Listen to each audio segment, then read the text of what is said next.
Bonjour à tous, aujourd'hui je vous retrouve pour parler des livres que j'ai lus pendant les mois de novembre et de décembre. J'ai pas pu filmer de vidéos ces dernières semaines parce que j'étais pas mal occupée et je suis en plein déménagement, d'où le changement de décor. Mes bibliothèques sont complètement vidées en fait parce que j'ai préparé mes cartons et du coup les prochaines vidéos vont être dans ce décor. J'essaye de faire ce que je peux pour vous proposer des vidéos en attendant. Mais comme on a acheté une maison avec mon copain et qu'on doit faire des travaux, il va y avoir toute une période où j'aurai pas de fond défini pour mes vidéos. Mais au moins je vais pouvoir vous parler des livres que j'ai lus pendant les mois de novembre et de décembre parce que même si j'ai pas eu le temps de filmer des vidéos, j'ai quand même pas mal lu et j'ai fait des bonnes lectures, du coup j'ai envie de vous en parler. Le premier livre que j'ai lu en novembre c'est Beloved de Toni Morrison. C'est un livre que j'ai reçu de la part des éditions Bourgois et je l'ai bien aimé, même si ça a été une lecture assez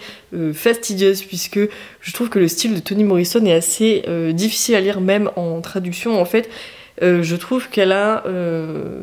selon moi, un style qui est un peu hermétique et qui rend parfois la lecture un petit peu laborieuse, mais j'ai beaucoup aimé cette histoire et je trouve que la nouvelle traduction qui est proposée par cette édition est bien meilleure que l'ancienne parce que j'avais déjà essayé de lire Toni Morrison en français et j'avais pas du tout accroché, alors que là, même si c'était un peu difficile à lire, ça a quand même été une bonne lecture. On suit dans ce livre une famille qui vit dans une maison et en fait on se rend rapidement compte que en gros c'est une mère et sa fille et il y a un genre de fantôme qui les hante et il va y avoir certains personnages qui vont être intégrés en fait à cette famille, qui vont s'installer dans cette maison et on va voir un petit peu tout ce que ça va entraîner au niveau des liens familiaux, mais également avec ce genre de fantôme. En fait il y a comme une apparition d'une jeune fille qui va en fait débarquer du jour au lendemain et qui ressemble vraiment à un fantôme en fait, puisque on sait pas d'où elle vient, on sait pas trop qui elle est, et elle s'intègre à cette famille et il se passe des choses bizarres. C'est une histoire que j'ai bien aimée, même si je pense que j'ai pas compris l'entièreté du roman. Je pense que j'ai pas réussi à capter tous les messages qui étaient cachés en fait dans cette histoire. Je pense que ça serait judicieux pour moi de lire une genre d'analyse en fait du roman parce que je trouve que c'est un livre qui se prêterait vraiment bien à l'étude par exemple à l'université. C'est un livre qui doit être super intéressant à analyser et malheureusement moi il m'a un petit peu manqué ce côté là d'analyse qui fait que même si ça a été une bonne lecture, je pense que je ne l'ai pas apprécié à sa juste valeur à cause de ça. Ensuite, j'ai lu L'Amérique sera de Joshua Bennett, c'est un livre que j'ai reçu de la part des éditions Globe et c'est un recueil de poésie. En fait, j'avais pas remarqué que c'était un recueil de poésie lorsque je l'ai demandé. Enfin, ils me proposent leur catalogue et je peux choisir et je m'étais dit que celui-ci avait l'air hyper intéressant puisque ça traite de sujets contemporains aux États-Unis en tant que personne noire et je pense que j'aurais préféré un roman parce que la poésie, c'est vraiment pas mon truc. J'ai essayé d'en lire des classiques, de la poésie plus récente et malheureusement, je suis vraiment très hermétique à ce genre. Et même si certains poèmes étaient intéressants, je ne suis pas du tout la cible qu'il faut en fait pour ce genre de livre. Et malheureusement je l'ai pas apprécié à sa juste valeur non plus, mais je pense que si vous aimez la poésie et si les sujets que j'ai évoqués vous intéressent, ça pourrait être une excellente lecture pour vous parce que je pense qu'il a une plume très touchante et c'est toujours très intéressant de lire sur ces sujets là. Ensuite j'ai lu Le Voyage de Shuna de Miyazaki, c'est son dernier livre qui vient de sortir en France et je pensais que c'était une nouveauté mais en fait pas du tout, c'est un livre qui date un peu et je l'ai reçu pour mon anniversaire et je l'ai tout de suite lu parce que j'aime beaucoup Miyazaki et j'aime beaucoup les livres qu'il a écrits aussi. J'avais commencé à lire Nausicaa mais je l'ai jamais terminé et j'ai vraiment beaucoup aimé celui-ci. C'est une genre de BD en fait avec certaines planches qui sont complètement illustrées et certaines planches qui sont plutôt découpées en fait comme une BD traditionnelle.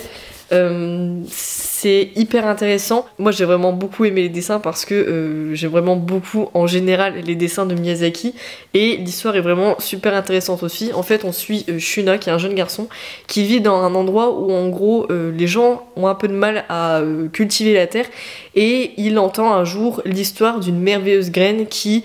pousserait en fait partout dans n'importe quelle condition, même dans des sols plutôt arides et stériles comme ceux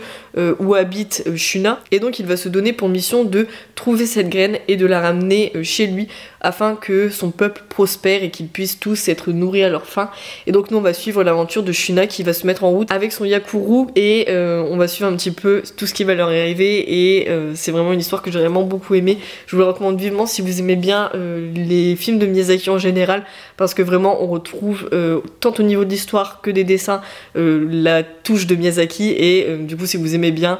vous allez forcément aimer celui-ci, donc je peux que vous le recommander. Ensuite j'ai lu The Fragile Threads of Power de V.E. Schwab, c'est sa dernière sortie qui me faisait beaucoup envie puisque moi j'avais déjà lu sa première trilogie, je vous mettrai les couvertures ici, qui était sortie il y a quelques années et qui se passe dans le même univers, et du coup quand j'ai vu qu'elle ressortait des romans en fait dans cet univers là, je me suis un petit peu jetée dessus.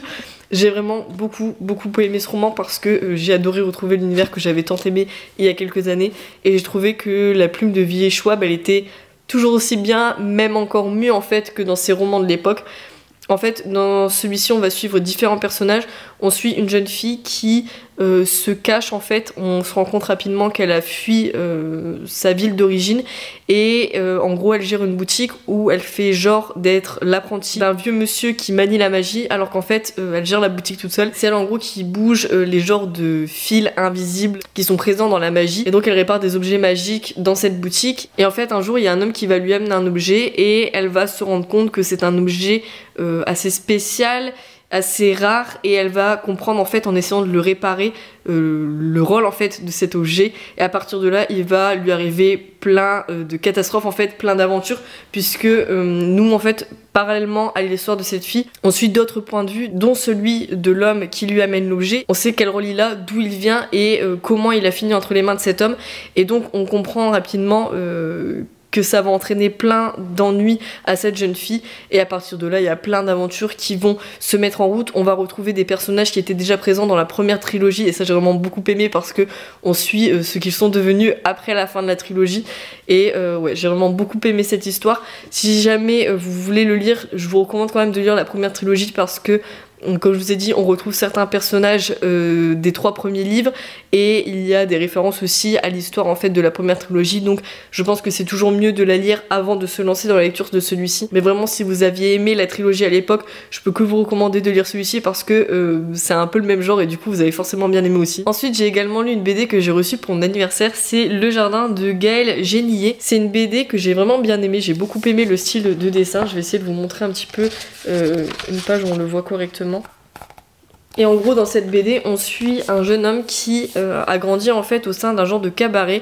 et sa mère en fait est la directrice de ce cabaret, et dès les premières pages en fait on se rend compte qu'il effectue des spectacles en étant déguisé en fait en femme, et en gros on suit son premier spectacle au sein de ce cabaret. Il y a toutes les autres femmes en fait qui travaillent dans le cabaret qui le connaissent en fait depuis qu'il est enfant et qui le supportent. C'est vraiment une relation très touchante entre toutes ces femmes adultes et ce jeune homme, et donc à partir du moment où il va effectuer ses premiers spectacles il va se rendre compte que beaucoup d'hommes en fait vont devenir complètement fans de lui, qui vont assister à ses spectacles, et donc on va voir tout ce que ça va entraîner comme changement dans la vie de ce jeune homme. On va voir un petit peu comment tout ça est perçu par la société de l'époque, parce que forcément ça se passe au 19e siècle je crois, et donc les mentalités n'étaient pas pareilles qu'à l'heure actuelle. C'est une BD que j'ai vraiment beaucoup aimé et que je peux que vous recommander si jamais c'est un sujet qui vous intéresse, parce que les dessins sont vraiment super bien, l'histoire est chouette, les personnages sont attachants, et vraiment ça traite de sujets qui sont importants, donc ouais, je peux que vous la recommander. Ensuite j'ai lu une autre BD, je vous mettrai la couverture ici parce que je l'ai déjà rendue à la médiathèque, c'est Sans panique de Colline Aigron. C'est une BD que j'ai vue en fait sur le site de ma médiathèque et que j'ai immédiatement réservée parce que les dessins sont assez spéciaux et c'est ce qui m'a vraiment tapé à l'œil. En fait on suit une jeune fille qui va atterrir sur une genre d'île qui est au bord de la France je crois. Elle va en gros, je sais plus si c'est un naufrage de bateau ou si c'est un accident d'avion. Enfin bref, en gros, elle va atterrir sur cette île toute seule et elle va être recueillie par une famille. Sauf que là-bas, elle va vite se rendre compte que les gens sont bizarres. Ils sont assez mous, il y a personne qui parle, ils font des choses sans vraiment savoir pourquoi. En fait, on dirait un petit peu qu'ils n'ont aucune envie de vivre, qu'ils n'ont aucune émotion. C'est vraiment une population qui est très bizarre. Et donc elle va se poser des questions quand elle va se rendre compte que toutes les personnes qui sont sur l'île sont dans cet état-là. Elle va se demander d'où ça vient et elle va essayer du coup de retourner d'où elle vient en emmenant du coup la jeune fille de la famille qu'il a recueillie, qui a à peu près le même âge qu'elle, et donc elle va essayer de voir si elle arrive à la motiver, à lui donner envie de vivre. Et c'est un petit peu ça l'histoire, je veux pas vous en dire plus parce que j'ai pas envie de vous spoiler, mais c'est une BD que j'ai bien aimée avec un sujet en fait qui est assez original, que j'avais jamais vu auparavant dans une BD et que j'ai vraiment bien aimé découvrir, donc je peux que vous la recommander. Je pense qu'elle est pas très connue parce que je la vois pas passer en fait sur YouTube ou sur Instagram, mais moi j'ai vraiment bien aimé et je trouve que les dessins sont vraiment originaux, donc je vous recommande vraiment de la lire si jamais vous pouvez l'emprunter à la médiathèque ou même l'acheter si jamais vous en avez envie. Ensuite j'ai lu The Marriage Portrait de Maggie O'Farrell. C'est un livre que j'avais très envie de découvrir parce que j'en avais entendu beaucoup de bien et je l'ai vraiment beaucoup aimé. Dans celui-ci, on suit une jeune femme qui s'appelle Lucrezia qui appartient en fait à une haute famille italienne et en gros sa grande sœur était promise à un homme, sauf que celle-ci va mourir et du coup c'est Lucrezia qui va être mariée à cet homme-là pour respecter les termes du mariage. Elle va se retrouver à un très jeune âge, il me semble qu'elle a 14 ou 15 ans, un truc comme ça, quand elle est mariée, à vivre en fait avec cet homme qui a plus de 25 ans, je crois, presque la trentaine. Elle en fait, elle s'était pas du tout préparée au mariage, c'était toujours une enfant en fait, et elle va être projetée en fait dans cette vie d'adulte, dans cette vie de femme, et elle va découvrir tout ce que cache ce mariage qui de prime abord a l'air plutôt parfait. Son mari a l'air d'être un homme assez doux, assez sympathique, il a l'air de beaucoup l'apprécier, sauf qu'une fois qu'elle va être installée chez cet homme là, elle va se rendre compte qu'il a bien caché sa personnalité, qu'il s'agit d'un politicien qui est assez manipulateur, qu'il exerce une énorme pression sur les femmes de sa famille et sur Lucrezia du coup par la suite, puisque elle est obligée de lui obéir au doigt à l'œil. Et en fait l'histoire principale dans ce roman, c'est que Lucrezia, à partir du moment où elle va aller vivre avec cet homme, elle va avoir l'impression qu'il veut juste la tuer et du coup elle va devenir un petit peu parano à partir de ce moment là, et en même temps on va suivre le début de sa vie maritale et tout ce que ça va entraîner du coup chez cette jeune fille. Ça arrive que j'ai beaucoup aimé, c'était le premier roman que je lisais de Maggie O'Farrell et franchement ça m'a donné trop envie de lire ses autres livres parce que je sais qu'elle en a écrit d'autres qui ont beaucoup fait parler d'eux, donc je pense que j'essaierai en 2024 de découvrir davantage cette autrice parce que vraiment ça a été une excellente lecture et je peux que vous le recommander. Je sais qu'il a été traduit en français, je vous mettrai la couverture ici si ça vous intéresse parce que je sais qu'il y a beaucoup de personnes qui n'ont pas envie de le lire en anglais, mais j'ai pas envie que vous passiez à côté parce que vraiment je trouve que l'histoire est vraiment chouette. C'est un roman un peu historique qui m'a fait penser au roman de Jessie Burton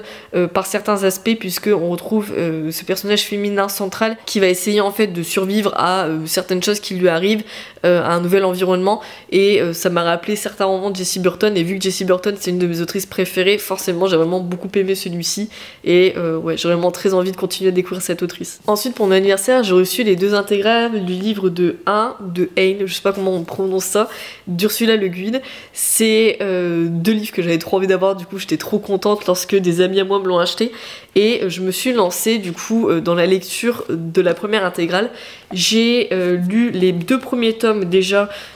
qui sont Le Monde de Rocanon et Planète d'Exil, et je suis en train de terminer le 3e tome qui est La Cité des Illusions et j'adore vraiment. C'est des romans en fait qui se placent dans le même univers mais pas sur les mêmes planètes, et donc on suit à chaque fois différents personnages qui sont dans des mondes qui sont complètement différents et c'est vraiment super intéressant. Ursula Le Guin ça a vraiment été l'autrice de mon année. J'ai lu pas mal de ses livres et tout ce que je lis en fait de cette autrice j'aime vraiment beaucoup, du coup ça me donne envie de continuer à découvrir tous ses autres romans parce que pour l'instant j'ai pas encore lu Terre-Mer, je le garde un petit peu pour la fin, qui est sa série de fantasy ou science fantasy, je sais pas trop.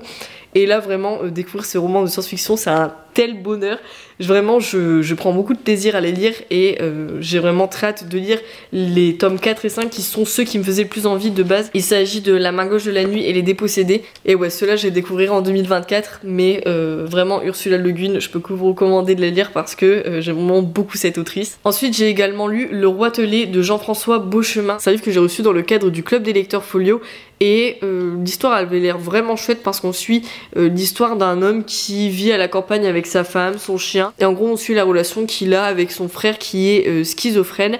C'est une histoire qui est touchante, mais j'ai trouvé qu'il y avait vraiment beaucoup de longueur. En fait, j'ai pas accroché au style et ça a fait que j'ai pas apprécié la lecture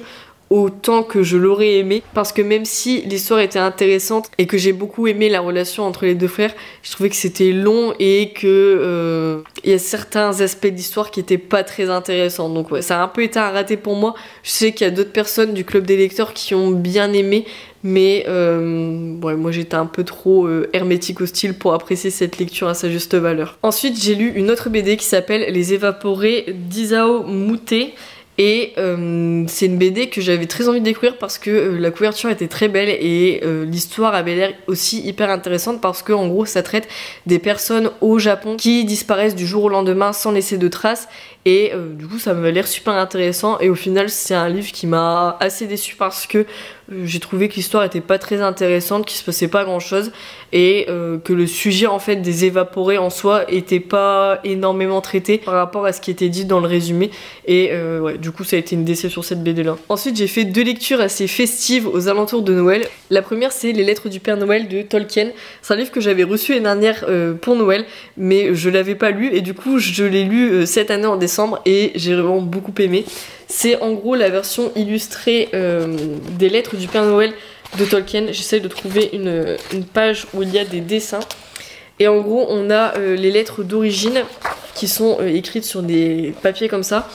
Et on a la retranscription du coup au sein du livre. Et c'est vraiment un livre que je peux que vous recommander si jamais vous voulez une lecture pour Noël. Parce que vraiment c'est hyper rigolo à lire. En fait, Tolkien il va commencer à écrire des lettres du Père Noël en fait en se faisant passer pour lui à ses enfants dans les années 20. Et il va faire ça en fait pour tous ses enfants. Donc les lettres durent de 1920 à 1945 je crois, si je me souviens bien. Et en gros tous les ans on retrouve des personnages qui habitent avec le Père Noël et il nous raconte des aventures. Il y a surtout le personnage de l'ours polaire qui est très drôle, qui apporte une touche assez comique en fait au récit, parce que il écrit ses lettres avec plein de fautes d'orthographe. Il fait que des bêtises en fait au pôle Nord, et le Père Noël à chaque fois raconte tout ce qui lui arrive. Il illustre même les bêtises du Père Noël. Donc ouais, c'est vraiment un livre que j'ai beaucoup aimé. Si jamais vous cherchez un livre à lire à vos enfants, je pense que ça pourrait être une bonne option, parce que vraiment moi je pense que c'est un livre que je lirai dans le futur à mes enfants, parce que j'ai trouvé ça hyper drôle et hyper intéressant à lire à la période de Noël. Et enfin le dernier livre que j'ai lu, c'est le premier tome d'Harry Potter, donc Harry Potter à l'école des sorciers, dans l'édition Minalima. J'ai les 3 premiers tomes de cette édition en fait, et je les avais pas encore relus dans cette édition là qui est illustrée et qui a également en fait plein de pop-up. Et quel bonheur de relire Harry Potter avec ce livre, parce que déjà les dessins sont trop bien, et j'ai vraiment beaucoup aimé découvrir tous les pop-up au fil de l'histoire. Je vais pas vous faire un résumé de l'histoire d'Harry Potter parce que je pense que vous connaissez tous, mais ouais, j'ai vraiment très hâte de lire la suite de cette série dans ces éditions là, parce que vraiment je trouve que ça apporte quelque chose à la lecture et ça permet d'encore plus se replonger dans l'histoire. Donc voilà, c'est tout pour mes lectures des mois de novembre et décembre. J'espère que vous avez fait de belles lectures et que vous avez passé de bonnes fêtes de fin d'année, et moi en attendant je vous souhaite une très belle année 2024 et je vous dis à très bientôt pour une prochaine vidéo.